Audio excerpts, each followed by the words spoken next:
Salam sejahtera bagi para sahabat semua di dunia maya. Kita berjumpa lagi saat ini meneruskan pembahasan kelanjutan dari tema di antara Esa dan Tritunggal. Nah, ayat utama berikutnya yang kita akan bahas merupakan ayat yang memiliki bobot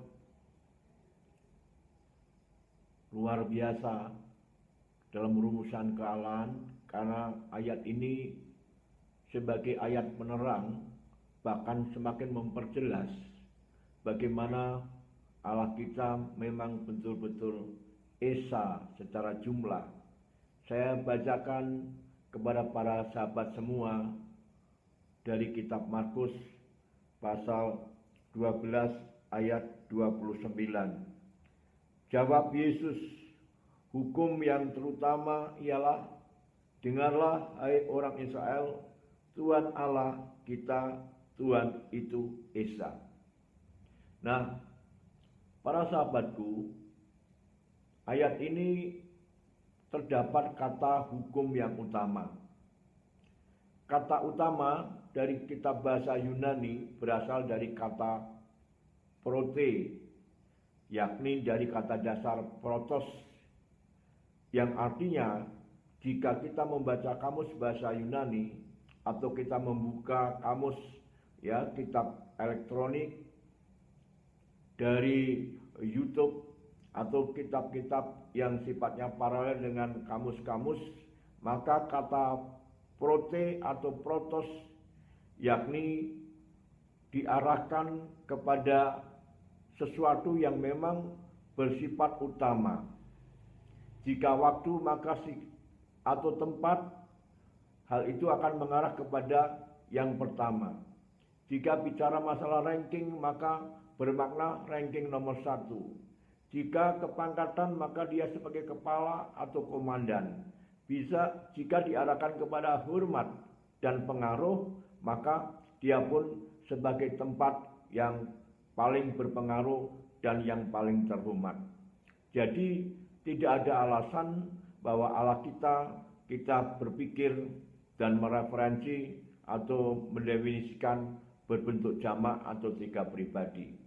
Demikian pun dengan kata Esa dari bahasa Yunani Ais dan kata Esa dari bahasa Ibrani Eka atau Ekat.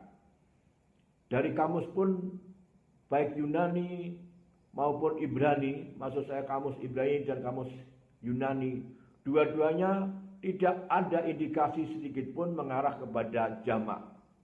Jadi kalau ada orang yang mengatakan kata Ekat atau Ais itu bermakna jamak, itu merupakan sesuatu yang bersifat omong kosong, hanya untuk membela pernyataan-pernyataan dari pihak Trinitarian untuk menguatkan pemahamannya, karena memang belum disingkapkan makna yang sesungguhnya.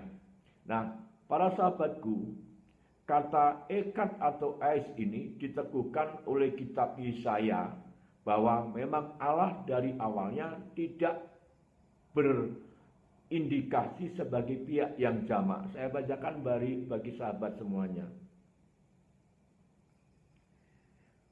Yesaya pasal 44 ayat 24. Beginilah firman Tuhan, penebusmu, yang membentuk engkau sejak dari kandungan. Akulah Tuhan yang menjadikan segala sesuatu, yang seorang diri membentangkan langit, yang menghamparkan bumi. Siapakah yang mendampingi aku? Nah, para sahabatku, kata seorang diri dari kitab Yesaya pasal 44 ayat 24 ini diterjemahkan dari kitab bahasa Ibrani Levado atau Levadi. Betul-betul tidak ada pihak lain selain memang Allah yang seorang diri tadi. Nah, jika ada tafsiran dari pihak lain, salah satunya adalah pendapat Henry C. Tyson bahwa karena Allah itu kasih untuk mengimplementasikan kasihnya, maka dia berbentuk masyarakat dari awal, yakni berupa 3 pribadi, sehingga ada subjek dan ada objek kasih itu. Nah, sebaliknya juga Henry juga menyatakan adanya kasih yang abadi, yaitu diterapkan sebelum dunia ada, dan itu juga menjadi inspirator atau diduplikasi atau disadap, ya, atau diadopsi oleh tokoh-tokoh di Indonesia. Maka kalau kita lihat di dunia maya ada yang mengangkat tentang kasih abadi, sangat mungkin itu adalah ciplakan atau meniru pendapat daripada Henry C. Tyson. Nah, para sahabatku semuanya, untuk itu kita tidak boleh terpengaruh oleh tokoh-tokoh yang tidak berbasiskan Alkitab. Karena sebetulnya kalau orang menyadap atau mengadopsi pendapat Henry C. Tyson dalam bukunya Sistematik Teologi, itu barangkali sangat merugikan yang bersangkutan. Karena saya dapati setelah saya telah buku dari Henry C. Tyson dalam bukunya Sistematik Teologi, ada banyak kejanggalan. Ya, ketika membahas keesaan Allah, Henry berpendapat jangan Anda membayangkan yang tidak terbatas atau yang sempurna itu ada 2. Demikian pun pendapat yang janggal juga, yang kedua adalah Allah bagi Henry dinyatakan Allah itu tidak berbadan dan tidak berwujud. Nah, ini mirip dengan pendapat Allah atau Tuhan pihak sebelah. Kejanggalan berikutnya adalah ketika membahas ketigaan. Tadi sudah dinyatakan tatkala membahas keesaan, Henry berpendapat jangan Anda membayangkan ada 2 yang sempurna dan yang tidak terbatas. Tetapi sebaliknya, tatkala pembahasan ketritunggalan menyatakan bahwa sejak kekal Allah berbentuk masyarakat atau beberapa pribadi, yaitu 1 dalam ketigaan atau sebaliknya. Nah, dari sini kita melihat bahwa Henry sebetulnya sebagai pihak yang bersifat paradoksal atau ambivalen. Kenapa? Karena ada saling bertentangan satu sama lain. Jika Allah tidak berwujud dan tidak berbadan, memang saya setuju bentuk badan wujudnya memang tidak pernah dinyatakan dalam Alkitab karena berupa banyak penampakan-penampakan yang satu sama lain sifatnya berubah-ubah, dan saya percaya itu Allah punya maksud. Cuma kalau Allah tidak berbadan dan tidak berwujud, berarti itu sebuah kekosongan dan kehampaan, dan tidak bisa menimbulkan sesuatu di luar dirinya yang baru. Karena apa? Karena sesuatu yang ada baru dia bisa menghasilkan ada yang baru. Itu yang kita lihat, pohon mangga bisa menghasilkan buah mangga, pohon kelapa bisa menghasilkan kelapa berikutnya. Karena apa? Karena dia ada dan dia nyata. Untuk itu para sahabatku, kalau ada orang yang mengadopsi pendapat Henry C. Tyson yang seperti saya simpulkan, sebenarnya dia sendiri sedang mengalami kebingungan sehingga menyimpulkan kealahan dalam Alkitab bersifat kontradiksi, misteri, tak terselami oleh akal budi manusia, dan lain sebagainya. Itu pertanda Henry C. Tyson sendiri pendapatnya berlawanan dengan Alkitab. Salah satunya adalah dengan Kolose 1, bahwa kita bisa punya pengetahuan yang benar dari kata epiginosko atau epignosis yang berhubungan dengan intelek manusia atau akal budi manusia.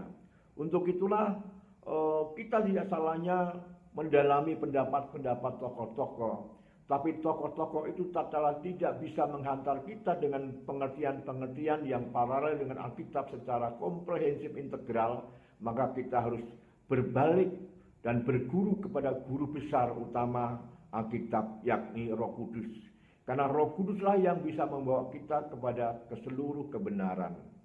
Nah, jadi para sahabatku, dengan adanya pembacaan Alkitab tentang hukum yang terutama, ini menjadi suluh, menjadi penerang untuk memberi batasan, untuk membingkai bagaimana kita berpikir tentang rumusan kealahan, sehingga tidak bias kemana-mana, bahwa Allah kita adalah Allah yang esa. Nah, keesaan sudah dipandu beberapa pembahasan sebelumnya, dari episode 1 sampai episode keempat, sudah jelas terang benderang bahwa keesaan Allah adalah seperti keesaan manusia, yakni keesaan yang di dalamnya mengandung ketigaan, yakni 3 unsur, bukan 3 pribadi. Kalau 3 pribadi maka akan berlawanan dengan Markus pasal 12 yang sudah dibaca tadi, yaitu hukum yang tertinggi adalah Allah itu esa. Nah, sekali lagi, hukum yang tertinggi bisa dibandingkan dengan hukum di Indonesia, yakni Pancasila dan Undang-Undang Dasar 45.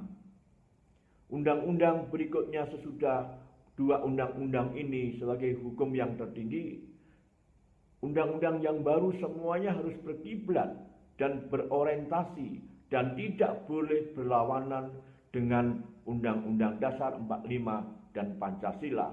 Karena posisinya Pancasila dan Undang-Undang Dasar 45 sebagai hukum yang tertinggi.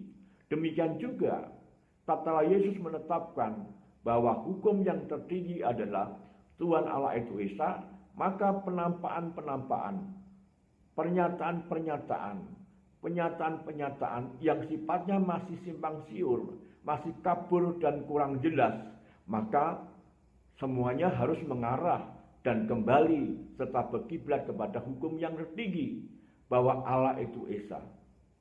Nah, sesudah itu baru mencari tahu kenapa ada hal yang masih sifatnya samar-samar dan harus diteropong dari hukum yang tertinggi. Hukum yang tertinggi Allah itu esa, dan sudah dipandu Roma pasal 1 ayat 19 dan 20, Kejadian 1 ayat 26, dan 1 Yohanes pasal 5 ayat 7 dan 8. Jelas sekali bahwa keesaan Allah bukan mengandung 3 pribadi, tetapi mengandung 3 unsur, yakni eis, tres, eisin. Jadi tres, eisin, artinya dan ketiganya adalah satu. Dan untuk itu menjadi jelas bagi kita punya gambaran bahwa Allah kita memang esa, tetapi keesaannya memang tidak seperti yang tertuang dalam diktat kristologi, ya. 1 oknum 2 sifat, ada lagi 1 oknum punya 3 pangkat, ya. Atau telur yang memiliki 3 bagian, ada kulit, ada putih telur dan kuning telur. Karena apa? Keesaannya sudah dipandu oleh Alkitab, bahwa keesaan Allah sebagai duplikator dan keesaan manusia sebagai duplikat atau duplikasi, yakni memiliki 3 unsur dua-duanya. Untuk itulah sekarang ini jadi kita kembali kepada pernyataan Paulus bahwa tentang Alkitab, tentang tafsiran-tafsiran, tentang pendapat tokoh-tokoh temporer yang ada sejak gereja berdiri harus disoroti dari nasihat Paulus. Jangan melampaui apa yang tertulis.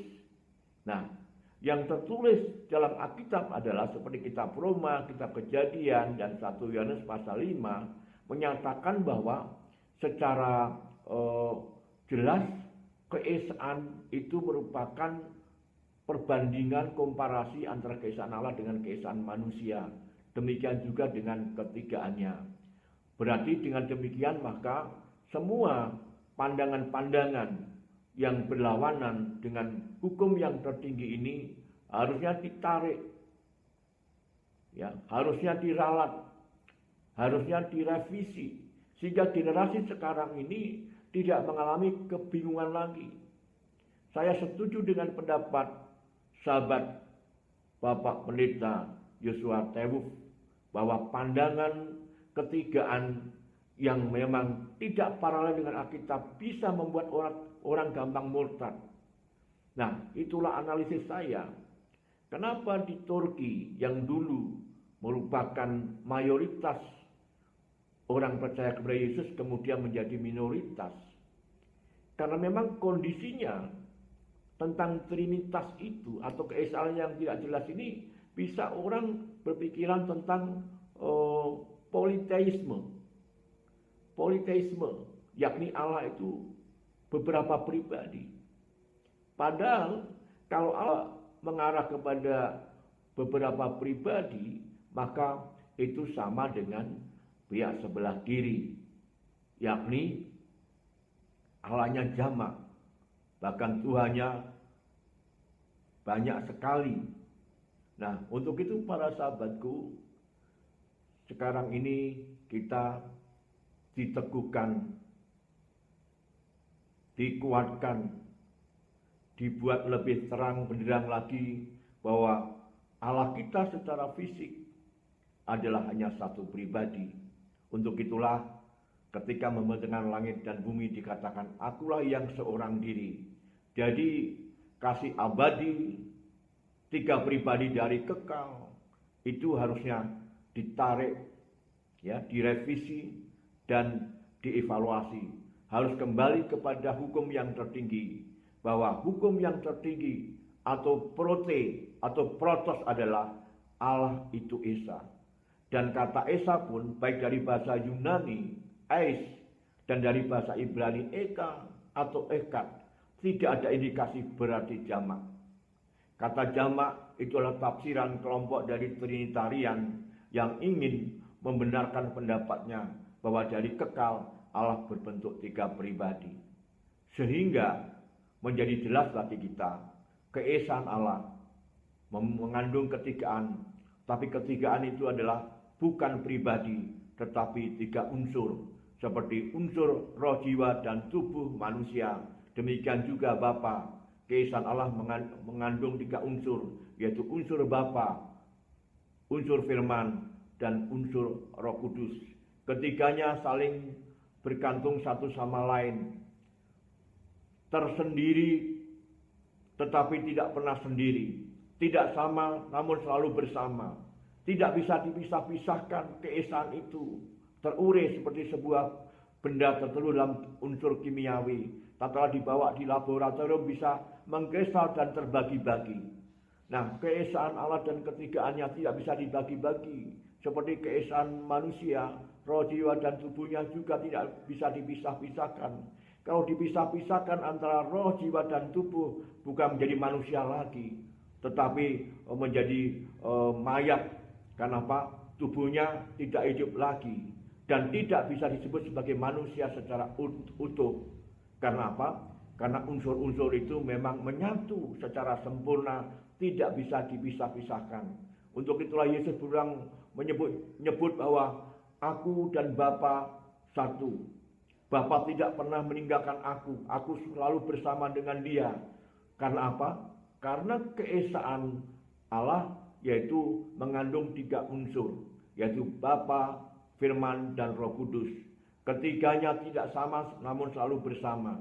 Ketiganya memang tersendiri tapi tidak pernah sendiri. Seperti roh, jiwa, dan tubuh selalu menyatu dalam keesaan, segala gerak-geriknya selalu ada tiga unsur yang saling bersinergi satu sama lain, saling menopang walaupun tiap aktivitas dilakukan dalam dominasi satu unsur. Seperti membantu rahasia Alkitab dibukakan, itu dominasi dari para Roh Kudus. Ya, tetapi bukan berarti tidak terlibat Bapa dan Firman di situ. Tapi penebusan didominasi oleh Firman. Tetapi bukan berarti Bapa tidak bersama dengan Yesus. Nah, demikian juga tentang penciptaan didominasi oleh Bapa. Bukan berarti Firman dan Roh Kudus tidak ada menyatu dengan Bapa dalam penciptaan itu. Untuk kita dalam Yohanes pasal 1, Yesus pun dikatakan sebagai pencipta juga. Roh Kudus juga disebut pencipta dalam kitab Mazmur juga. Karena apa? Dan ketiganya adalah satu. Sampai di sini dan kita akan sambung episode berikutnya.